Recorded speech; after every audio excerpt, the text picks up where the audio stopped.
இன்றைய நாளின் பரபரப்பான செய்திகளை இந்த தொகுப்பில் பார்ப்பதற்கு முன்பாக டாப் 3 தலைப்புச் செய்திகளை பார்க்கலாம். கோவையில் தனியார் கல்லூரி மாணவி கூட்டு பாலியல் வன்கொடுமை செய்யப்பட்ட சம்பவம் தமிழ்நாட்டையே அதிர வச்சிருக்கு. குற்ற செயலில் ஈடுபட்டவர்களை பிடிக்க போலீசார் 7 தனிப்படைகள் அமைச்சிருக்காங்க. ராஜஸ்தானில் ட்ராலி வாகனம் கட்டுப்பாட்டை இழந்து சாலையில் சென்றவர்கள் மீது தாறுமாறாக மோதியதில் 10 பேர் உயிரிழந்தனர். விபத்து காட்சி நெஞ்சை பதைபதைக்க வைத்துள்ளது.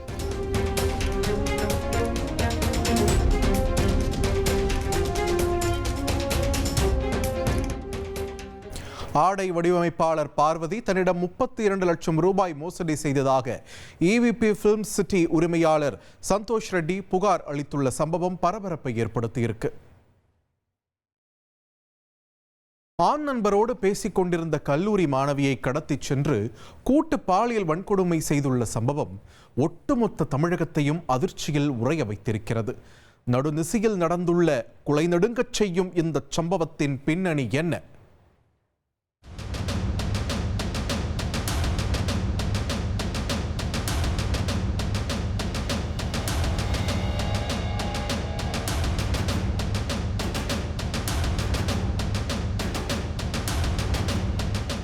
முதலாம் ஆண்டு கல்லூரி மாணவிக்கு கூட்டு பாலியல் வன்கொடுமை என்கிற செய்திதான் தற்பொழுது ஒட்டுமொத்த தமிழகத்தையும் உலுக்கி போட்டிருக்கிறது.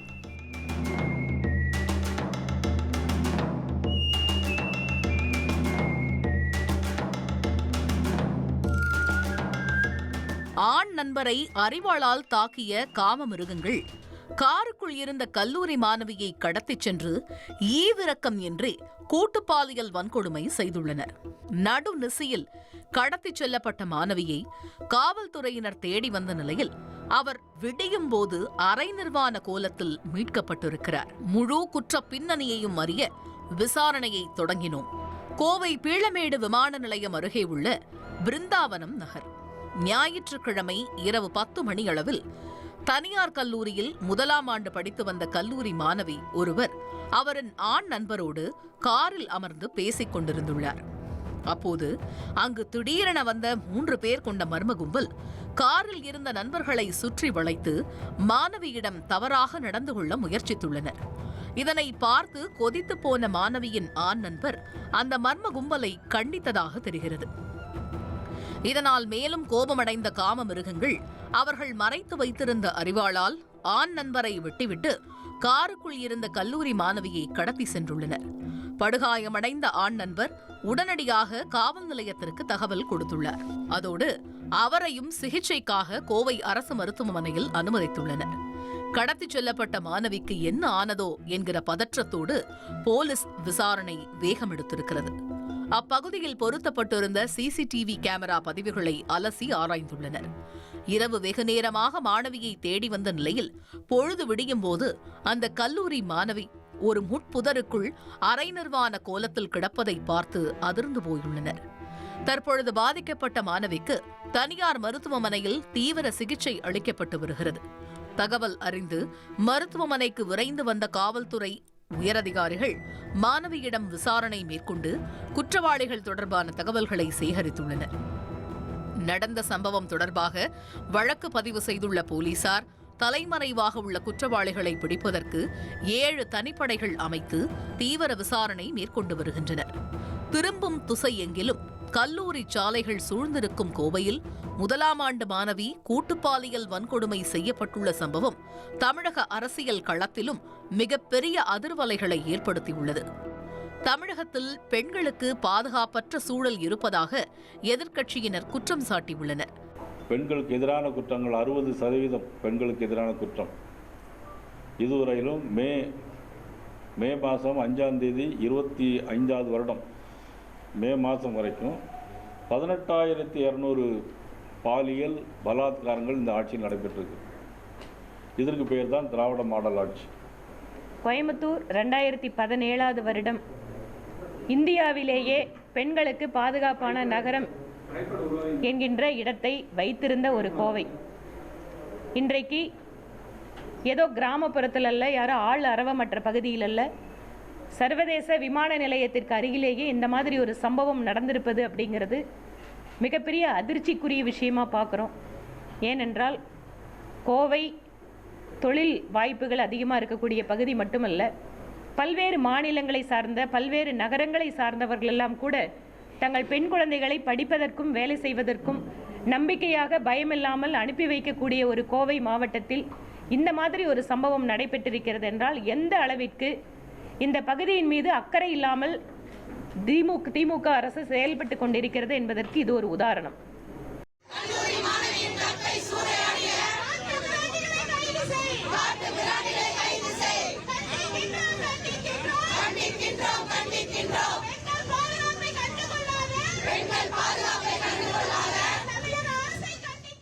கோவை கூட்டு பாலியல் வன்கொடுமை சம்பவத்தில் தொடர்புடைய குற்றவாளிகளை விரைந்து கைது செய்ய வேண்டும் என்றும் அவர்களுக்கு சட்டப்படி கடும் தண்டனை வழங்க வேண்டும் என்றும் பொதுமக்கள் வலியுறுத்தியுள்ளனர். கோவை விமான நிலையம் அருகே மாணவி பாலியல் வன்கொடுமை செய்யப்பட்ட இடத்தின் அருகே சட்டவிரோதமாக இயங்கி வந்த மது விற்பனை கூடத்தை நாம் தமிழர் கட்சியினர் சூறையாடினர். கோவை மாணவி கூட்டு பாலியல் வன்கொடுமை செய்யப்பட்ட வழக்கில் 7 தனிப்படைகள் அமைத்து காவல்துறையினர் தீவிர தேடுதல் வேட்டையில் ஈடுபட்டு வருகின்றனர். இந்த சூழலில் சம்பவம் நடந்த இடம் அருகே உள்ள பிருந்தாவனம் நகரில் சட்டவிரோதமாக மது விற்பனை செய்யப்படுவதாக குற்றம் சாட்டிய நாம் தமிழர் கட்சியினர் அங்கு சென்று மது பாட்டில்களை அடித்து உடைத்தனர்.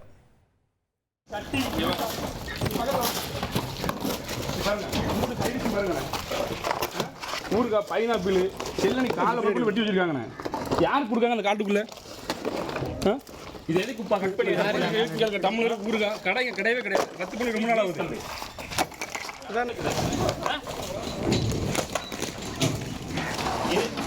இந்த காட்டுக்குள்ள யாருக்கு சமைச்சாங்க? ராஜஸ்தான்ல நெஞ்ச பதற வைக்கிற அளவுக்கு ஒரு கோர விபத்து அரங்கேறி இருக்கு. ராஜஸ்தான் மாநிலம் ஜெய்ப்பூரில் தாறுமாறாக ஓடிய லாரி மோதியதில் 10 பேர் உடல் சிதறி பலியான சம்பவம் பரபரப்பை ஏற்படுத்தியிருக்கிறது.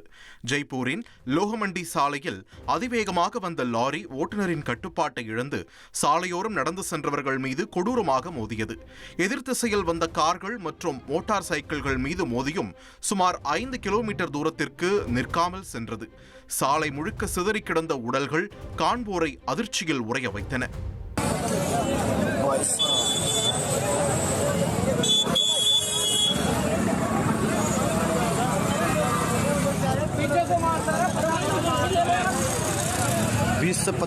இந்த கோர விபத்தில் 10 பேர் நிகழ்விடத்திலேயே உடல் சிதறி பலியான நிலையில் 50க்கும் மேற்பட்டோர் காயமடைந்தனர்.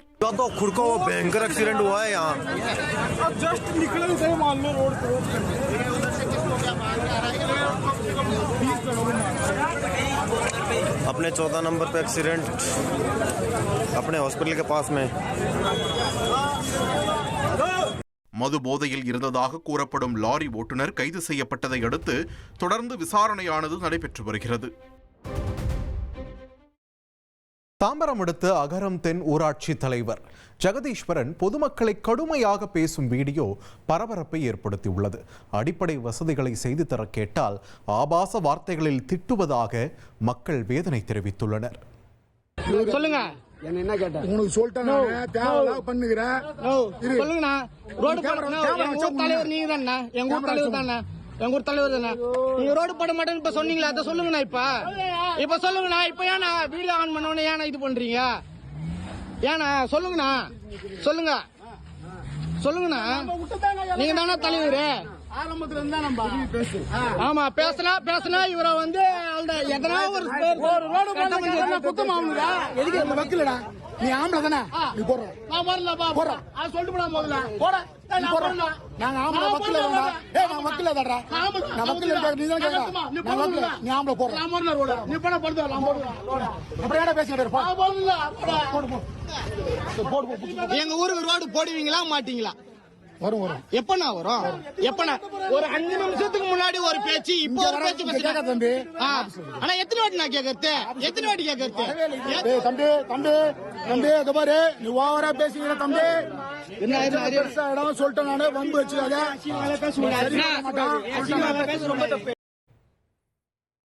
சென்னை ECR நீலாங்கரை வைத்தியலிங்கம் சாலை சிக்னல் அருகே நிகழ்ந்த பயங்கர விபத்தில் ஒருவர் பரிதாபமாக உயிரிழந்தார்.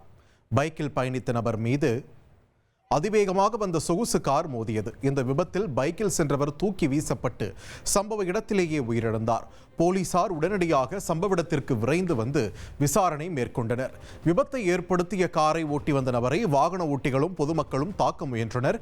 போலீசார் உடனடியாக அவரை மீட்டு காவல் நிலையம் அழைத்துச் சென்ற நிலையில் பொதுமக்கள் அந்த காரை அடித்து நொறுக்கினர்.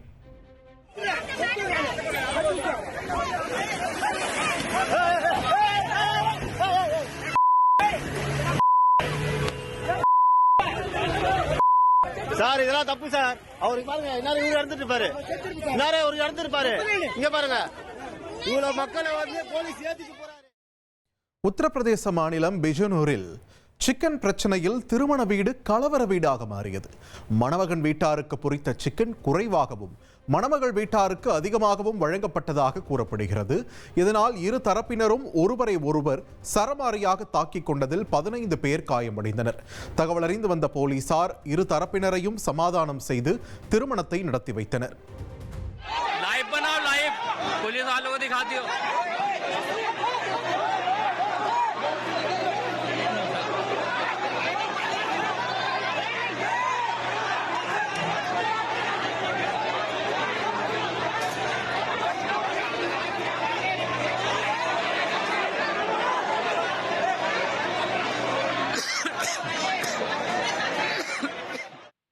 கன்னியாகுமரி மாவட்டம் பூதப்பாண்டி அருகே மது போதையில் 2 இளைஞர்கள் ரகளையில் ஈடுபட்ட வீடியோ பரபரப்பை ஏற்படுத்தியுள்ளது.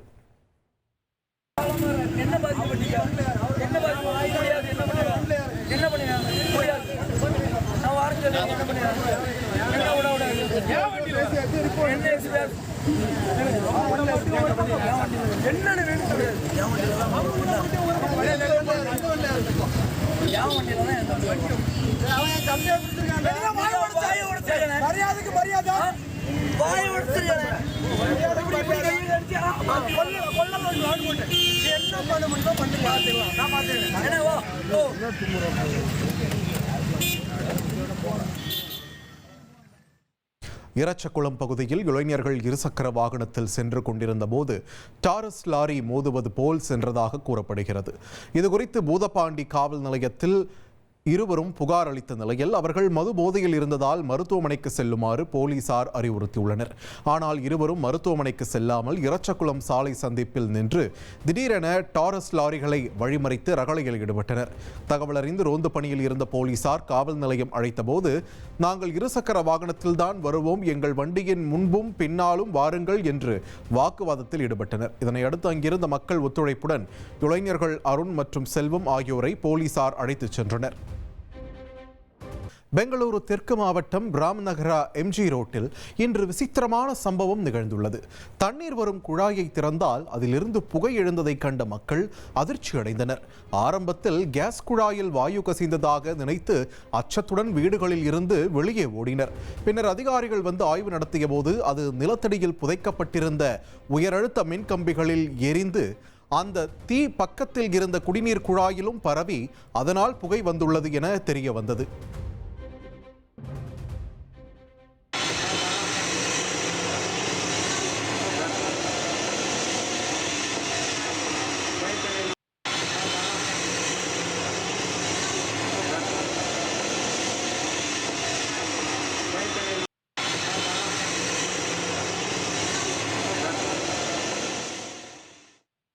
நெல்லை மாவட்டம் பணக்குடி ரயில்வே நிலையத்தில் ஒருவர் நூதன முறையில் பூஜை செய்து போராட்டத்தில் ஈடுபட்ட வீடியோ இணையத்தில் வேகமாக பரவி வருகிறது. பணக்குடியைச் சேர்ந்த ராஜா என்பவர் பணக்குடி ரயில்வே நிலைய போர்டுக்கு மாலை போட்டு பூஜை செய்திருந்தார். கரோனா காலத்தில் நின்று சென்ற ரயில்கள் தற்போது நிற்காமல் செல்வதாகவும் இங்கு அதிகளவில் மக்கள் தொழில் செய்து வரும் நிலையில் சட்டமன்ற மற்றும் நாடாளுமன்ற உறுப்பினர்களிடம் பலமுறை மனு அளித்தும் தற்போது வரை எந்த நடவடிக்கையும் எடுக்கவில்லை என்றும் கூறியுள்ளார். இந்த பூஜை செய்த வீடியோ சமூக வலைதளங்களில் வைரலாகி வருகிறது. சட்டப்பேரவை உறுப்பினர் அவர்களும் பாராளுமன்ற உறுப்பினர் அவர்களும் பலமுறை கோரிக்கை வைத்தும் எந்த அதிகாரிகளுமே ரயில் நின்றதில் நடவடிக்கை எடுக்கவில்லை. அதன் காரணமாக பொதுமக்களும் பலமுறை கோரிக்கை வைத்தும் மாண்புமிகு மத்திய அமைச்சர் மாண்பு பிரதமர் அவர்களுக்கு கோரிக்கை வைத்தும் எந்த நடவடிக்கையும் இல்லை. அதனால் வேறு இன்னும் யார்கிட்ட கோரிக்கைன்னு எங்களுக்கு தெரியல. அதனால் கடவுளை பிரார்த்தனை பண்ணுவோம். அனைத்திலும் நின்று செல்ல வேண்டி கடவுள் அதிகாரிகளுக்கு நினைவுபடுத்த வேண்டும். சென்னை திருவொற்றியூர் மண்டலத்தில் வாக்காளர் பட்டியல் சிறப்பு திருத்தத்திற்கான அனைத்து கட்சி கூட்டத்தில் பாஜக சிபிஎம் நிர்வாகிகள் கடும் வாக்குவாதத்தில் ஈடுபட்டதால் பரபரப்பான சூழல் நிலவியது.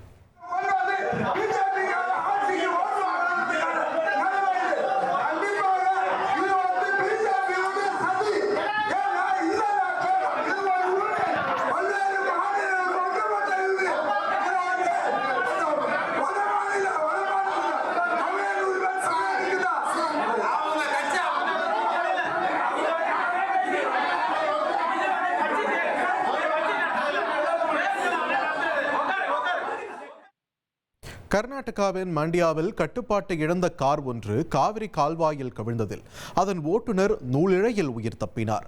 மண்டியாவின் பி எரஹள்ளி கிராமம் அருகே உள்ள காவிரி நதி கால்வாயை ஒட்டி உள்ள குறுகிய சாலையில் கிருஷ்ணா என்பவர் தனது காரை ஓட்டி வந்தபோது எதிர்பாராத விதமாக கார் கட்டுப்பாட்டை இழந்து ஆற்றில் கவிழ்ந்தது. துரிதமாக செயல்பட்ட கிருஷ்ணா காரின் ஜன்னல் வழியாக வெளியேறி ஆற்றில் நீந்தி தப்பினார். பின்னர் உள்ளூர் மக்களின் உதவியுடன் கிரேன் மூலம் காரும் மீட்கப்பட்டது.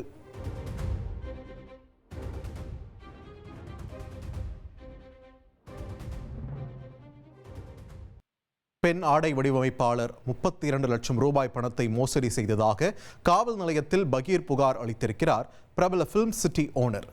ஆடை வாங்கி தருவதாக பணத்தை அபேஸ் செய்ததாக எழுந்த புகாரின் பின்னணி என்ன?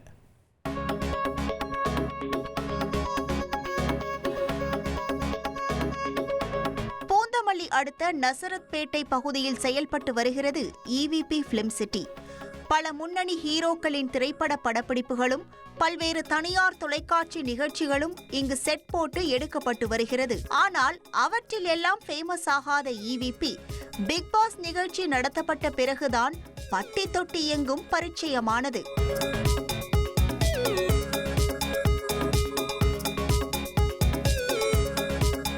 அதிகப்படியான திரைப்பிரபலங்களும் தொலைக்காட்சி நட்சத்திரங்களும் இங்கு விசிட் அடிப்பதால் அவர்களை காண ரசிகர்கள் கூட்டமும் EVPயில் அலைமோதும். இப்படிப்பட்ட EVP ஃபிலிம் சிட்டியின் உரிமையாளரான சந்தோஷ் ரெட்டி காவல் நிலையத்தில் பெண் ஆடை வடிவமைப்பாளர் ஒருவர் மீது பண மோசடி புகாரை அளித்திருக்கிறார்.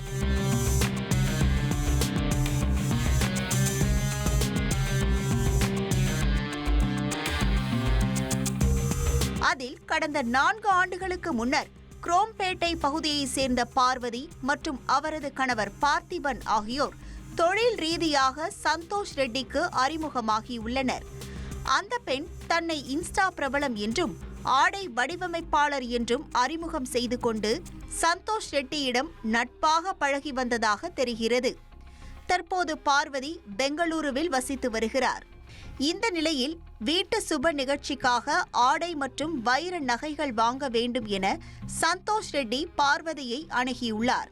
அதற்கு சென்னையை விட பெங்களூருவில் தரமான நகைகளும் பிராண்டட் பொருட்களும் இருப்பதாக கூறி சந்தோஷ் ரெட்டியை பெங்களூருவுக்கு வரவழைத்திருக்கிறார் பார்வதி. அங்கே ஆடைகள், காலணிகள், சூட்கேஸ் போன்ற பொருட்களை வாங்க ரூபாய் 14 லட்சம் பணம் கொடுத்திருக்கிறார் சந்தோஷ். அங்கு பர்ச்சேஸ் செய்யப்பட்ட பொருட்கள் அனைத்தும் பெங்களூருவில் உள்ள பார்வதியின் வீட்டிலேயே வைக்கப்பட்டிருக்கிறது. மேற்கொண்டு சில பொருட்கள் வாங்க வேண்டி இருந்ததால் அதனை வெளிநாட்டிலிருந்து ஆர்டர் செய்து வரவழைத்து மொத்தமாக கொரியர் அனுப்புவதாக கூறியிருக்கிறார் பார்வதி. இதனை நம்பிய சந்தோஷ் ரெட்டி அதற்கும் 18 லட்சம் ரூபாய் பணத்தை பார்வதியிடம் கொடுத்துவிட்டு சென்னை திரும்பியுள்ளார். மொத்தம் 32 லட்சம் பணம் கொடுத்தும் 20 நாட்களை கடந்தும் கூட வாங்கிய பொருட்கள் கைக்கு வந்து சேரவில்லை. இதனால் சந்தேகமடைந்த சந்தோஷ் ரெட்டி இதுகுறித்து கேட்டபோது உரிய பதில் தராமல் இழுத்தடித்திருக்கிறார் பார்வதி. மேலும் பணத்தை திருப்பி கேட்டால் பெயருக்கு களங்கம் விளைவிக்கும் வகையில் செய்துவிடுவேன் என பார்வதி EVP ஓனரை மிரட்டியதாக சொல்லப்படுகிறது. இதற்கு பார்வதியின் கணவர் மற்றும் அவரது நண்பர் நிதிஷ் ஆகியோரும் உடந்தையாக இருந்ததாக தெரிகிறது. இதனையடுத்து 32 லட்சம் ரூபாய் பண மோசடி செய்ததாக பார்வதி மீது சந்தோஷ் ரெட்டி நசரத்பேட்டை காவல் நிலையத்தில் புகார் அளித்திருக்கிறார். புகாரின் பேரில் பார்வதி மற்றும் அவரது கணவர் பார்த்திபன், அவரது நண்பர் நிதிஷ் ஆகிய 3 பேர் மீது வழக்கு பதிவு செய்து விசாரித்து வருகின்றனர். கடந்த சில தினங்களுக்கு முன்பு 2 பிள்ளைகளுக்கு தாயான தன்னை காதலிக்குமாறு தொல்லை கொடுத்ததாக EVP Film City உரிமையாளர் சந்தோஷ் ரெட்டி மீது பார்வதி பெங்களூரு போலீஸ் நிலையத்தில் புகார் அளித்திருந்தது கவனத்திற்குரியது. இந்த சம்பவத்தில் உண்மையில் என்ன நடந்தது என்பது காவல்துறையினரின் முழு விசாரணைக்கு பிறகே தெரியவரும்.